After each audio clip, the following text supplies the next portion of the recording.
ನೀರಿಗೆ ತಲೆ ಕೊಟ್ಟಾಗಿದೆ.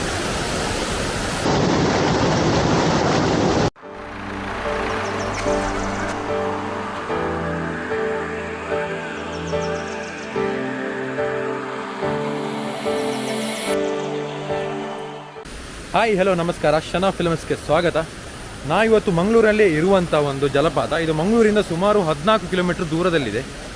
ಅಂದರೆ ಬಜ್ಪೆ ಇದೆಯಲ್ಲ, ಬಜ್ಪೆ ಇಂಟರ್ನ್ಯಾಷನಲ್ ಏರ್ಪೋರ್ಟ್ ನೀವು ಕೇಳಿರ್ಬೋದು. ಆ ಬಜ್ಪೆ ಹತ್ತಿರ ಒಂದು 3 ಕಿಲೋಮೀಟರ್ ಪರಿಸರದಲ್ಲಿ ಬರುವಂಥ ಈ ಜಲಪಾತ. ಅಲ್ಲಿ ಬಂದಿದ್ದೇವೆ. ಇದರ ಹೆಸರು ಮದಕ ಜಲಪಾತ ಅಂತ. ಬನ್ನಿ ಈ ಜಲಪಾತವನ್ನು ನೋಡೋಣ.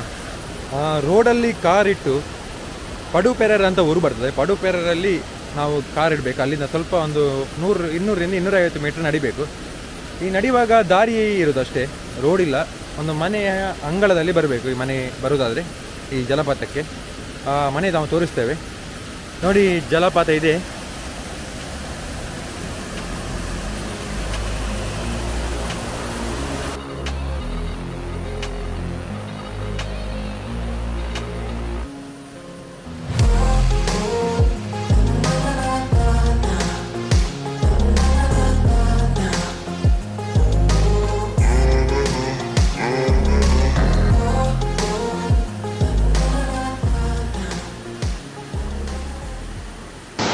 ಜಲಪಾತವನ್ನು ಹತ್ತಿರದಿಂದ ತೋರಿಸ್ತೇವೆ.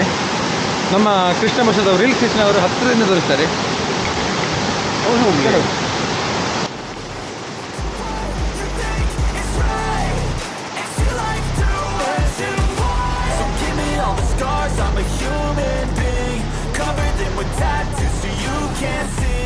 Knew it from the start, you had problems with me and the things I could be, I just wish I had seen. I feel this pain, you already know.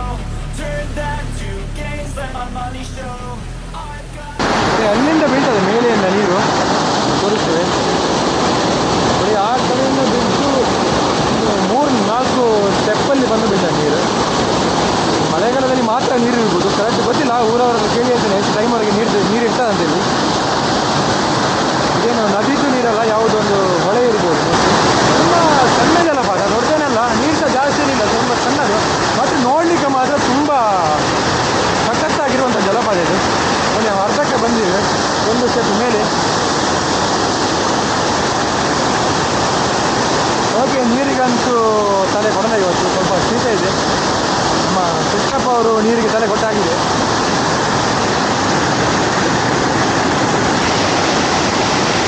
ಬದಿಯಲ್ಲೇ 2 ಮನೆಗಳಿವೆ ನೋಡಿ ಅಲ್ಲಿ. ಅವರಿಗೆ ಕರೆಕ್ಟ್ ಜಲಪಾತದ ವ್ಯೂ ಪಾಯಿಂಟ್ ಇರುವಂಥ ಒಂದು ಮನೆ. Okay, 2ನೇ step ಹತ್ರ ಬಂದಿದ್ದೇವೆ, ಅದು ಲಾಸ್ಟ್.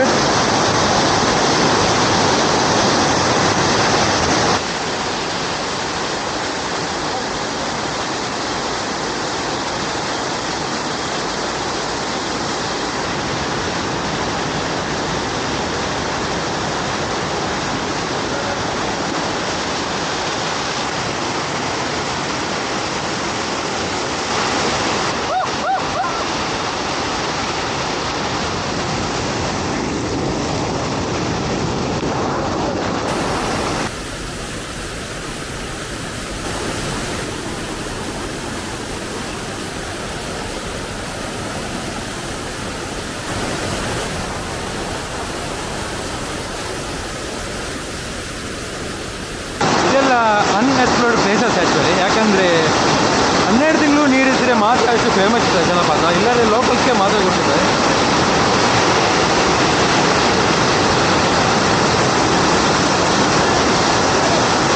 ಹೋಗುವ ಇನ್ನು ಕೆಳಗೆ. ಇದೊಂದು ಬಾವಿ ಇದೆ ನೋಡಿ, ಓಪನ್ ಬಾವಿ ಇದೆ. ಜಾಗ್ರತೆ ಇಲ್ಲಿ ಬರುವಾಗ ಮಾತ್ರ.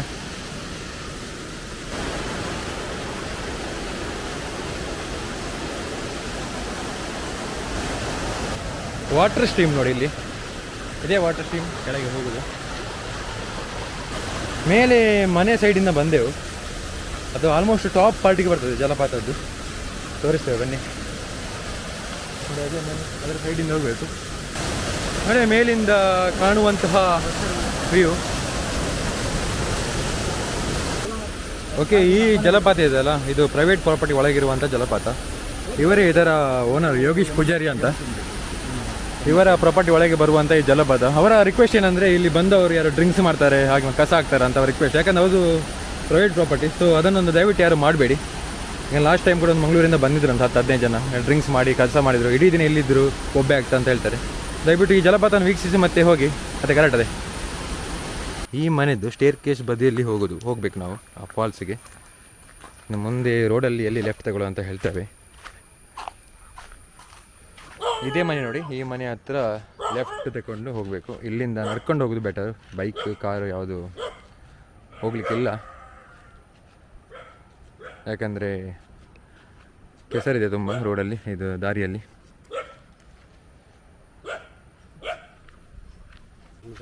ವಾಟರ್ಫಾಲ್ ನೋಡಿ ದೂರದಿಂದ ಕಾಣ್ತಿದೆ, ಆ ಜಾಗದಲ್ಲಿದೆ. ಗದ್ದೆ ಎಲ್ಲ ನಾಟಿಯಲ್ಲಿ ಆಗಿದೆ ಇಲ್ಲಿದ್ದು. ನಾವು ಇನ್ನೊಂದು ವಾಟರ್ಫಾಲ್ ಹೋಗೋ ಪ್ಲ್ಯಾನ್ ಇತ್ತು. ಪಿಲಿಕುರ ಹತ್ರ ಒಂದು ವಾಟರ್ಫಾಲ್ ಇದೆ, ಅದನ್ನು ಮುಂದೆ ತೋರಿಸ್ತಾ ಯಾವ್ದಾದ್ರು. ಇವಾಗ ಸ್ವಲ್ಪ ಲೇಟ್ ಆಯಿತು. ನಮ್ಮ ರೀಲ್ಸ್ ಸ್ಟೇಷನ್ ಅವರಿಗೆ ಡ್ಯೂಟಿ ಉಂಟಂತೆ ಮಧ್ಯಾಹ್ನ. ಸೊ ವಾಪಸ್ಸು ಹೋಗೋದು ಈಗ. ಇಲ್ಲಿ ಒಂದು ಬಜ್ಪೆ ಹತ್ರ ಒಂದು ಕ್ಯಾಂಟೀನ್ ಇದೆ, ಅಲ್ಲಿ ಒಂದು ಇದಕ್ಕೆ ಮಂಗಳೂರು ಬೋಂಡ ಅಂತ ಹೇಳ್ತಾರೆ, ಬೆಂಗಳೂರು ಆಚೆ. ಬಟ್ ಇದು ಮಂಗಳೂರು ಬೋಂಡ ಅಲ್ಲ, ಇದು ಗೋಳಿ ಬಜೆ ಅಂತ ನಮ್ಮೂರಿದು. ಅಲ್ಲಿ ಭಟ್ರಕೆರೆ ಕ್ಯಾಂಟೀನ್ ಅಂತ, ಅಲ್ಲಿ ತಿಂತಿದ್ದೇವೆ ಗೋಳಿ ಬಜೆ. ಆ್ಯಂಬಿಯನ್ಸ್ ಒಳ್ಳೆಯದೆ ಇದರದ್ದು. ಒಂದು ಹಳೆ ಕಾಲದ್ದು ನಮ್ಮ ದಕ್ಷಿಣ ಕನ್ನಡ ಮನೆಗಳೆಲ್ಲ ಹೀಗೆ ಇರ್ತದೆ. ಅಲ್ಲೇ ಒಂದು ಕ್ಯಾಂಟೀನ್ ಮಾಡಿದ್ದಾರೆ. ಓಕೆ, ಅಲ್ಲಿವರೆಗೆ ನಮ್ಮ ಈ ವಿಡಿಯೋನ ವಾಚ್ ಮಾಡಿ, ನಮ್ಮ ಚಾನಲ್ನ ಸಬ್ಸ್ಕ್ರೈಬ್ ಮಾಡಿ. ಓಕೆ, ಮುಂದಿನ ವಿಡಿಯೋದಲ್ಲಿ ಭೇಟಿಯಾಗೋಣ. ಎಲ್ಲರಿಗೆ ಬಾಯ್ ಆ್ಯಂಡ್ ಟಾಟಾ.